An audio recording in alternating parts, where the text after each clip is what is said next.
Binding energy.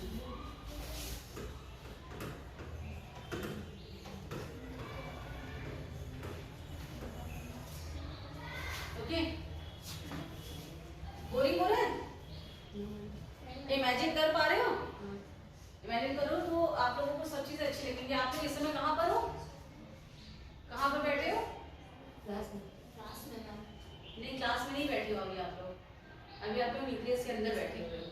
Imagine करो कहाँ पे बैठे हुए हो? न्यूक्लियस के अंदर बैठे हुए हो। ठीक है, तो हम निकालने जा रहे हैं क्या चीज? मास एनर्जी और बाइंडिंग एनर्जी।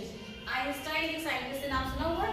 आइंस्टाइन ने एक चीज बताई, कहा कि ये जो मास होता है ये एनर्जी में कन्वर्ट हो सकता है। ठीक है, अभी मैंने जो 1 mu = 931 MeV लिखा है उसको मैं बताने जा रही हूँ। ठीक है, इन्होंने कहा कि जो भी मास होता है वो एनर्जी में कन्वर्ट हो सकता है और जो भी एनर्जी है उसको हम मास में कन्वर्ट कर सकते हैं। पेयर प्रोडक्शन और पेयर एनिहिलेशन, जो इलेक्ट्रोस्टैटिक विद्युत स्थितिकी में पहला जो चैप्टर था आपका फर्स्ट बुक का पहला चैप्टर, उसमें यही है कि पेयर प्रोडक्शन, चार्ज की प्रॉपर्टी में लिखा हुआ था कि पेयर का प्रोडक्शन भी हो सकता है और पेयर का एनिहिलेशन भी हो सकता है। यानी अगर हम एक इलेक्ट्रॉन लेते हैं, मैंने लिखा -1 E0, ये क्या है? इलेक्ट्रॉन है। इसका एक एंटी पार्टिकल होता है, एंटी पार्टिकल +1 E0, -1 E0 और यहाँ पे लिखा है +1 E0। ये इलेक्ट्रॉन है, इसको हम क्या कहते हैं? सबने पढ़ा इसके बारे में? इसको हम कहते हैं पॉजिट्रॉन। इलेक्ट्रॉन का एंटी पार्टिकल, इलेक्ट्रॉन का एंटी पार्टिकल ये होता है पॉजिट्रॉन। जब इन दोनों को मिलाते हैं तो एक गामा फोटोन प्रोड्यूस होता है। ये आपने चैप्टर नंबर 1 में इलेक्ट्रोस्टैटिक के जो पहला चैप्टर था वैद्युत आवेश तथा वैद्युत क्षेत्र, उसमें आपने आवेशों के गुण में ये प्रॉपर्टी पढ़ी है। इसको हम कह रहे हैं पेयर एनिहिलेशन, यानी युग्म विनाशन। युग्म विनाशन, ये युग्म है, ये पेयर है। एक इलेक्ट्रॉन और एक पॉजिट्रॉन का क्या है? पेयर है। जब ये आपस में जुड़ेंगे तो क्या प्रोड्यूस होगी? ऊर्जा। ऊर्जा किसमें रिप्रेजेंट होती है? फोटॉन से। ये आपने फोटो इलेक्ट्रिक इफेक्ट में यानी मॉडर्न फिजिक्स में पढ़ा है कि जो ऊर्जा होती है वो किस फॉर्म में होती है? फोटॉन के फॉर्म में होती है। तो एक इलेक्ट्रॉन और एक पॉजिट्रॉन जब आपस में कंबाइन होगा तो हमें क्या देगा? एक फोटोन। ओके, तो ये जो फोटोन बन रहा है इसकी एनर्जी भी होती है 1.51 eV की होती है एनर्जी। ये सारा डेटा आप लोगों को बुक में भी लिखा हुआ है, सब मिल जाएगा। तो जो मास एनर्जी होता है ये रिलेशन आइंस्टाइन ने डिस्कवर करके दिया कि जो एनर्जी होती है वो जितना भी मास में अंतर आएगा उसको हम c से मल्टीप्लाई करते, c² से। तो ये रिलेशन जो है ये आइंस्टाइन ने दिया था, मास एनर्जी रिलेशन। जो ये आइंस्टाइन का रिलेशन मास एनर्जी को शो करता है कि हम मास को एनर्जी में कन्वर्ट कर सकते हैं और एनर्जी को मास में कन्वर्ट कर सकते हैं। समझ गए कि नहीं? इस तरीके से बनता है। यानी हमें अभी वहां पर जाना है चैप्टर नंबर 1 में। चैप्टर नंबर 1 में आपने पोटेंशियल एनर्जी पढ़ी थी, विद्युत स्थितिज ऊर्जा पढ़ी थी। विद्युत स्थितिज ऊर्जा का कॉन्सेप्ट ये है कि हम यहाँ से एक चार्ज लाएं, यहाँ से एक चार्ज लाएं और इन दोनों चार्ज को कंबाइन करके हम एक निकाय यानी सिस्टम बना दें। अगर हम ये सिस्टम बना लेते हैं तो इसके इस सिस्टम के अंदर में क्या हो जाएगी? ऊर्जा, जो इन दोनों को बांध करके रखेगी, जिसको हम कहेंगे बाइंडिंग एनर्जी। ठीक है, तो जो ऊर्जा है वो कितनी होगी? यहाँ इलेक्ट्रॉन को या किसी भी चार्ज पार्टिकल को एक लिमिटेड स्पेस में लाने के लिए, तो लिमिटेड स्पेस कितना है? न्यूक्लियस। अब न्यूक्लियस मालूम, मैं एक एग्जांपल देती हूँ कि हमें 1H1 न्यूक्लियस बनाना है। क्या बनाना है? 1H1 न्यूक्लियस में एक प्रोटॉन है, 0 न्यूट्रॉन है और एक इलेक्ट्रॉन है। ये न्यूक्लियस और एटम पूरा बन जाएगा। तो हम क्या करेंगे कि न्यूक्लियस के अंदर हमें एक प्रोटॉन को लाना है और इसके बाहर चक्कर लगाता हुआ हमारे पास क्या होना चाहिए? एक इलेक्ट्रॉन होना चाहिए। तब ये हाइड्रोजन का एटम बन जाएगा। तो हम बाहरी से तो लाएंगे ना, यहाँ से इंफिनिटी से एक प्रोटॉन को ला करके यहाँ रख दिया और फिर इंफिनिटी से इलेक्ट्रॉन को ला करके इधर रख दिया। ठीक है, तो जब हम लाते हैं और इनको एक निकाय के अंदर बंद कर देते हैं तो इनकी अलग अलग ऊर्जा में थोड़ी सी कमी आ जाती है। जब बाहर थे, फ्री थे, तो इनके पास ऊर्जा ज्यादा थी और जब ये एक बाउंड स्ट्रक्चर के अंदर आ गए तो इनकी ऊर्जा का कुछ पोर्शन इनको बाउंड करने में यूज हो गया, इनको आपस में बांधने के लिए इस्तेमाल हो गया। तो जिसको हम कहते हैं बंधन ऊर्जा। इस लिमिट के अंदर इसको रहना है, इन दोनों को रहना है। तो इस लिमिट में रहने के लिए इसको एक ऊर्जा की आवश्यकता होगी जिसको हम क्या कहेंगे? बंधन ऊर्जा, बाइंडिंग एनर्जी। ठीक है, तो ये इस लिमिट के अंदर जब रहेंगे तो इनकी ऊर्जा में थोड़ी सी कमी आएगी और वो जो ऊर्जा में कमी आएगी या ऊर्जा जो इनको चाहिए बंधन ऊर्जा ऊर्जा चाहिए वो इनके मास में अंतर की वजह से आती है। जो फ्री स्पेस में इनका मास था प्लस बाउंड स्टेज में इनका मास है, उसमें अंतर आएगा, अंतर यानी डिफरेंस आएगा। वो डिफरेंस ही यहाँ पे लिखा हुआ है डेल्टा एम। वो अंतर कितना लिखा हुआ है? Delta M. अब मैं यहाँ पे डेल्टा एम को किस तरीके से डिस्क्राइब करी वो देख लीजिए। Delta M is equal to, मैंने लिखा mass of proton plus mass of neutron plus mass of electron minus atomic mass, minus atomic mass. क्या क्या लिखा है? ये जब अलग अलग थे, फ्री पार्टिकल थे, तो हम इन तीनों का अलग अलग मास जोड़ सकते हैं। जितने प्रोटॉन है उनका कुल मास कितना है, प्लस जितने न्यूट्रॉन है उनका कुल मास कितना है, प्लस जितने इलेक्ट्रॉन है उनका कुल मास कितना है, ये टोटल मास हो जाएगा। ये क्या कहलाएगा? Atomic mass. परमाणु द्रव्यमान जो आपने पहले पढ़ा था, इससे पहले परमाणु द्रव्यमान मैंने बताया, उसमें किसका मास भी इंक्लूड हो जाता है? इलेक्ट्रॉन का भी। लेकिन जब हम इसमें से वो मास माइनस कर देंगे जो कि ये परमाणु का बन रहा है, ये क्या है? Atomic mass. जो परमाणु का मास है वो निकाल माइनस कर देंगे तो ये हो जाएगा मास डिफेक्ट। क्या कहलाएगा? Mass defect. यानी द्रव्यमान में अंतर, कितना अंतर आया, कितनी कमी आई द्रव्यमान में, वो इन तीनों के जोड़ने पर, इन तीनों के मासेस को जोड़ेंगे, माइनस एटॉमिक मास से माइनस कर देंगे। यानी पहले इनको बाहर जब रखा था तो इनका अलग अलग मास हमने जोड़ दिया, उसके बाद जब ये यहाँ आ गए तो ये जो बॉडी बनी, इस बॉडी का मास हमने निकाला, तो इसका मास मान लेते हैं AMI, ठीक है, परमाणु द्रव्यमान के बराबर का उतना मास हमने यहाँ पे माइनस किया तो वो बनता है मास इफेक्ट डेल्टा एम। और ऑब्वियसली ये मास थोड़ा सा कम आता है, तभी यहाँ पर बंधन ऊर्जा बन रही है जो कि E = delta M C square से डिफाइन हो रही है।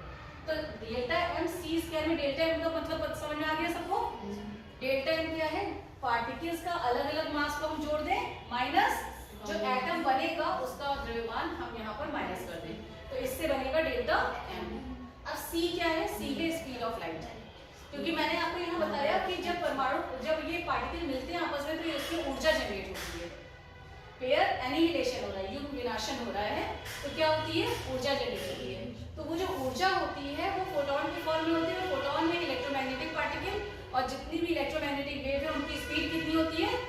C, यानी 3 × 10⁸ मीटर पर सेकेंड। तो हम यहाँ पे C स्क्वायर से मल्टीप्लाई कर देते हैं, तब आइंस्टाइन का ये रिलेशन बन जाता है E = delta M C square. सबको क्लियर हो गया? तो मास एनर्जी क्या होती है, और मास एनर्जी ये है, और बाइंडिंग एनर्जी क्या होती है? जो मास एनर्जी में डेल्टा एम निकल करके आ रहा है, यहाँ पर डेल्टा एम यानी मास डिफेक्ट निकल के आ रहा है, उसको हम C स्क्वायर से मल्टीप्लाई कर देंगे तो यहाँ पे बंधन ऊर्जा आ जाएगी। क्लियर है सबको? कोई कंफ्यूजन हो तो पूछ लीजिए, अदरवाइज मैं हटाने जा रही हूँ।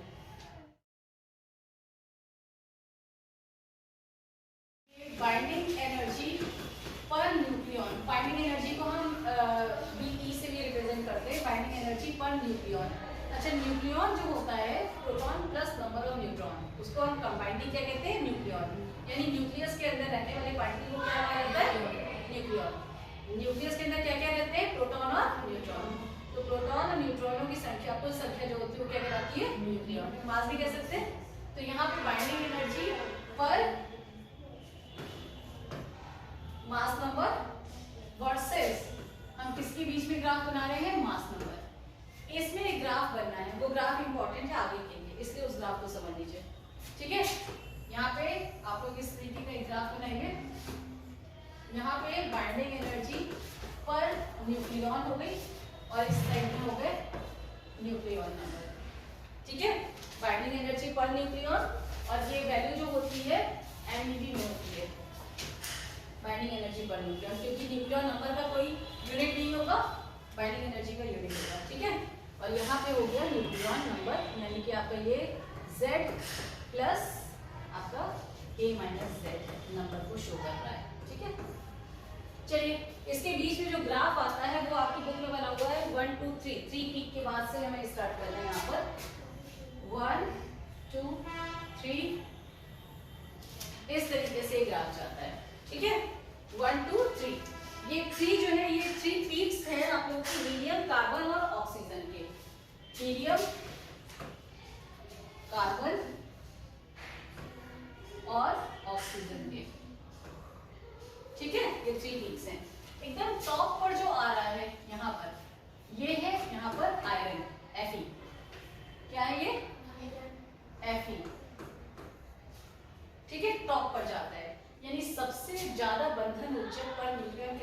आयरन की। आयरन के नीचे के जितने होंगे न्यूक्लियाई वो lighter nuclei, light nuclei. Iron के आगे के जितने न्यूक्लियाई हैं वो हैवी न्यूक्लियाई हैं। ठीक है, सबसे ज्यादा स्टेबल एटम जो होता है वो क्या होता है? आयरन, सबसे ज्यादा स्टेबल। क्लियर? एक रेशियो होता है, उसको आप लोगों को आगे बताया जाएगा, Z/N रेशियो। Z जो है वो mass of number of proton है और N क्या है? Number of neutron. ये जो रेशियो है ये आपका एक बैलेंसिंग रेशियो होना चाहिए, तभी न्यूक्लियस बैलेंस में रहेगा। तो सबसे ज्यादा बैलेंस स्ट्रक्चर किसका आता है? आयरन का। ये स्टेबल है, ये किसी भी तरीके की रिएक्शन में पार्टिसिपेट ही नहीं करता है। और जहां पार्टिसिपेट करेगा इलेक्ट्रोलिसिस जो होती है उसमें जहां पार्टिसिपेट करता है वहां पे ये रिप्लेस ही कर देता है, चाहे कॉपर हो चाहे सिल्वर हो, किसी को भी अगर ये देखेगा तो ये रिप्लेस कर देगा आयरन। तो ये सबसे ज्यादा स्टेबल स्ट्रक्चर है। इसका इंटरनल स्ट्रक्चर इस रेशियो की वजह से मेंटेन रहता है, Z/N रेशियो, या N/Z भी लिखते हैं किसी जगह पर N/Z, लेकिन ये रेशियो फिक्स होना चाहिए। N यानी नंबर ऑफ न्यूट्रॉन है, Z नंबर ऑफ प्रोटॉन है, ये रेशियो फिक्स होना चाहिए। ठीक है, अब यहाँ पर ये जो हीलियम, कार्बन और ऑक्सीजन के जो पीक आ रहे हैं इसकी भी एक मीनिंग है। यही आपका जो ये Z/N रेशियो है, इसे हम N/Z रेशियो भी कभी-कभी रिप्रेजेंट करते हैं, दोनों तरीके से रिप्रेजेंट कर सकते हैं। जो N/Z है या Z/N है, इसकी एक मीनिंग होती है, वो मैं आपको बता रही हूँ यहाँ पर कि हीलियम का स्ट्रक्चर क्या होगा बताओ? 2He4।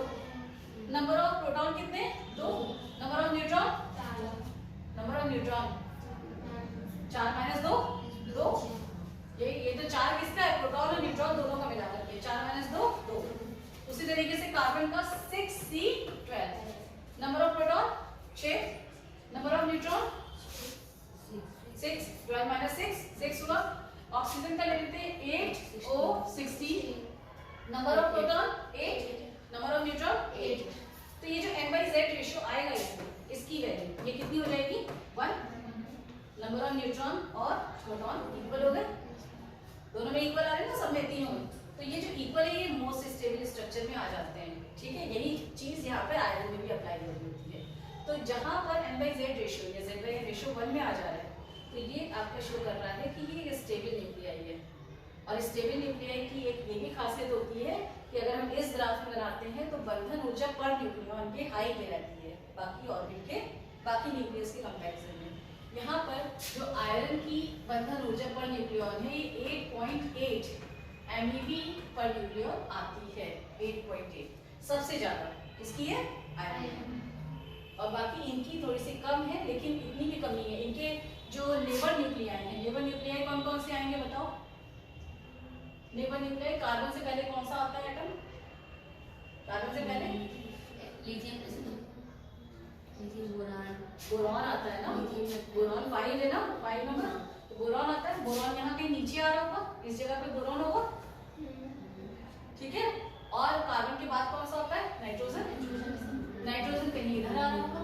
ठीक है, तो ये बाकी जो लेबर न्यूक्लियाई इतने स्टेबल नहीं है जितना स्टेबल क्या है? कार्बन। उसी तरीके से हीलियम के आसपास के न्यूक्लियाई इनके हीलियम के कंपैरिजन में कम स्टेबल है।